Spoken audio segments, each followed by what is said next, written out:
we're here already, the 6th and final week of archery season here in PA, simultaneously the best and worst week. The best because it leads into the peak of the rut, and the worst because at the end of this week, the season ends. I started my week in the same stand we had the encounter with that big 8-point a couple of weeks back, and I was pretty encouraged to see deer movement early, still with more than 2 hours of daylight left.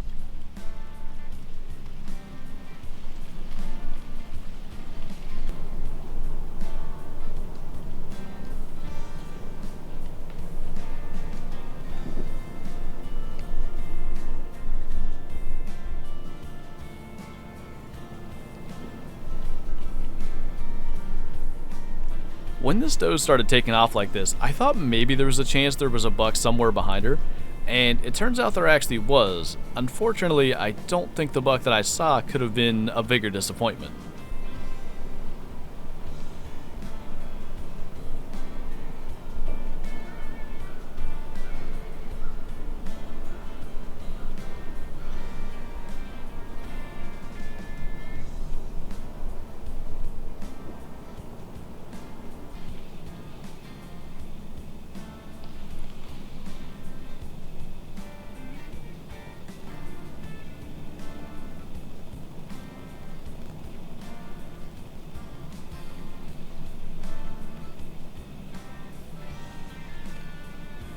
When this little buck re-emerged, I figured the doe probably rejected him, and I thought I might try to have a little bit of fun with him, since he seemed to be the only deer in the area and it probably couldn't hurt.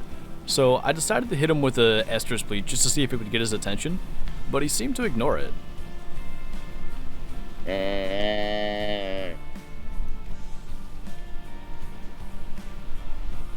That is until about 2 minutes later when he was walking directly at me, so not only do I get to enjoy getting some close-up footage of this guy, but I did gain a little confidence in my calling. Not that I would have to do an incredible job of calling to get this guy to come my way, but I'll take what I can get.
Unfortunately, that would be the only real highlight of the hunt, and a couple of turkeys came through to kind of close out the evening.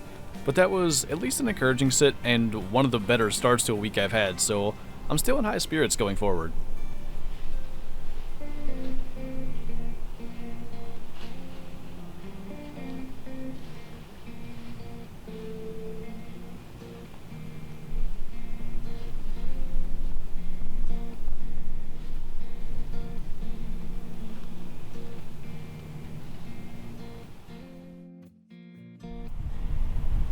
The morning of November 12th brought a good bit of snow, and I was hoping that would encourage some deer activity, but unfortunately, this day and the next one, really there were no deer to be found. So, as I've done throughout the season, I returned to the field where we missed the doe back in week 2, as we've seen a good bit of deer activity here, and I will continue to say it, when there's does out here, eventually we're going to have bucks hitting the field to check them out. And not long after these first deer hit the field, we got to experience one of the coolest encounters of the entire season, really.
This little buck was standing over here for a long time, and I couldn't figure out exactly what he was interested in.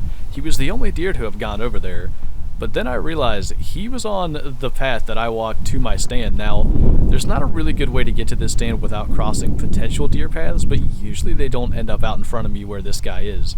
So, luckily he was distracted because I think he was kind of onto me, but he did have other things on his mind and never really got too alert as far as I could tell.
Despite all the deer activity, he was the biggest buck to be on the field this evening, but he was there for an hour and a half, and we got a lot of cool footage, some really cool encounters. It's definitely something that I won't be forgetting.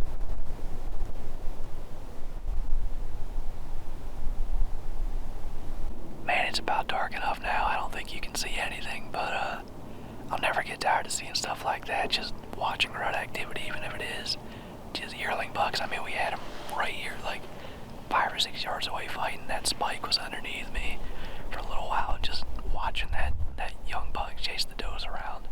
That was really cool. So we still got 2 more days. It was encouraging at least to see rut activity, you know, get the spirits up a little bit, and we'll see if we can do something with those last couple of days here in archery season.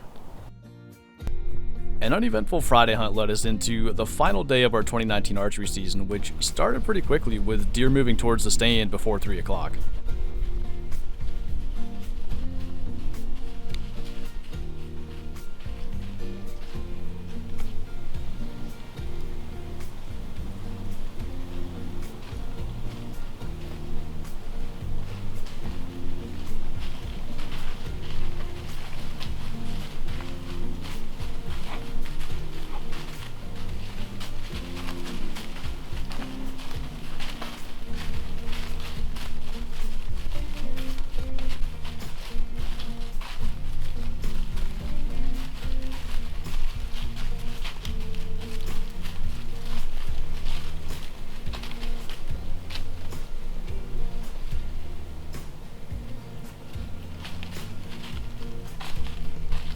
They would actually work behind me and downwind. Now, fortunately, it didn't seem to alert them too badly, but just as I was getting the camera back on them when they went behind the tree, this deer made a sound which I've never heard, so I'm curious actually what you guys think about this.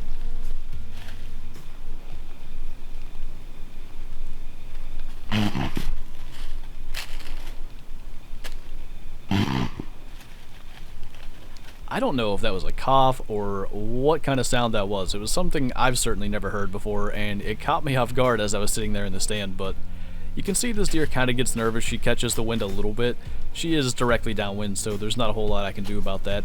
But it didn't seem to bother them too badly because all of them actually bedded behind the stand. This just happens to be the only one I can get on film as they are directly behind me.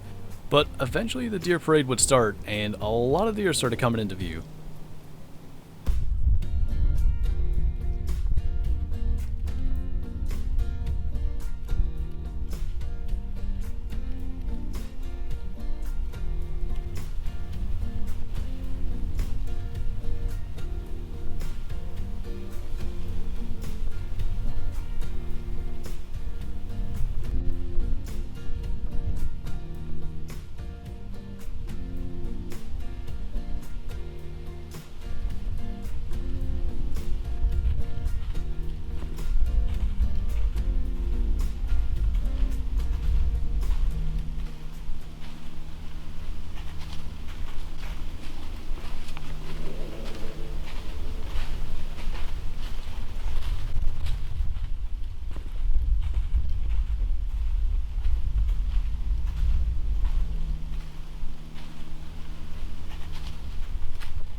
realized there was a buck trailing one of the does that just came up over the hill, and with the camera being to my left and it being hard to film, I just got it zoomed out and moved over to where I might have a shot.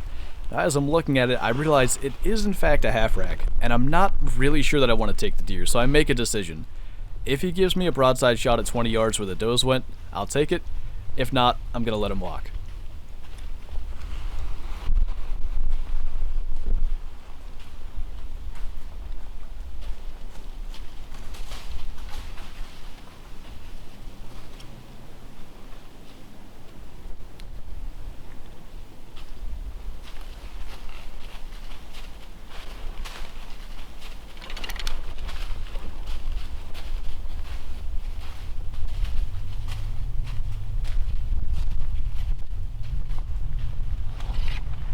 He decided to quarter away, and I didn't want to take that shot, especially when I wasn't fully committed to taking the deer.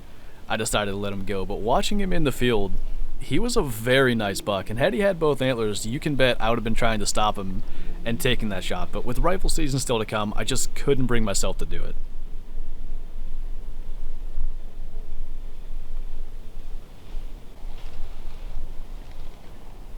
Watching the light fade with this buck in the field after he had given me at least a bit of a shot opportunity was kind of difficult, but as I said, I wasn't fully committed to taking him. I really would love to see him survive another year because he could turn into something really, really nice.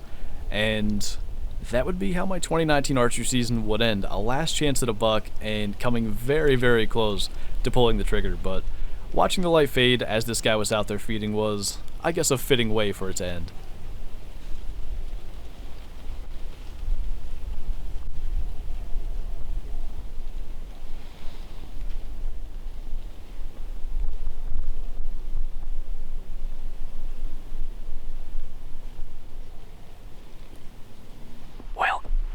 Was close.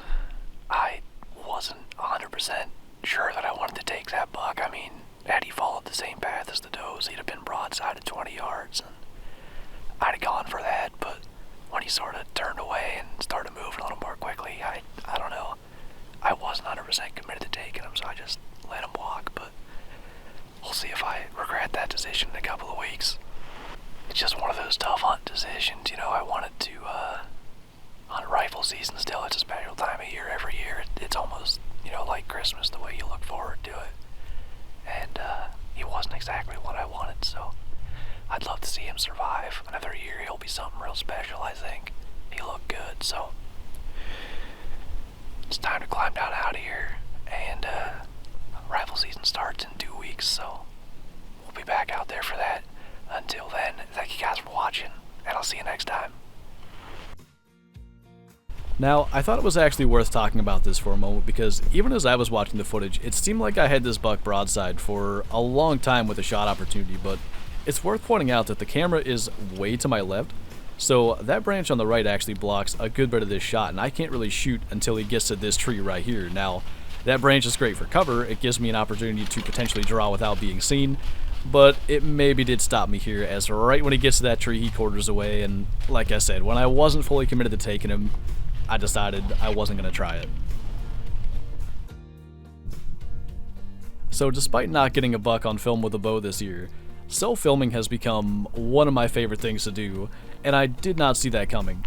It's just been amazing the amount of really cool encounters we got to have, and we still have a chance to get a buck on film with a gun, and for that I'm very excited. Actually, as I'm editing this, the opener is tomorrow, so hopefully something can happen there. And I thought we'd just relive a couple of the cooler encounters here quickly. It was a really fun season, and I hope we can get more footage like this in rifle season and going forward into the future seasons. It has been an absolute blast, and I really want to thank you guys for coming along on this adventure. I know a lot of you guys have seen every one of these, and it's been just an absolute blast. I don't think I can describe it in any better way. So again, thank you guys for coming along. Thank you guys for all the support with these videos. It's been truly amazing, and I guess I'll hopefully see you next week with some of rifle season. I won't be able to have all of the first week of rifle season in, but I am going to try to get a video out on that. So until then, thank you guys for watching, and I will see you next week.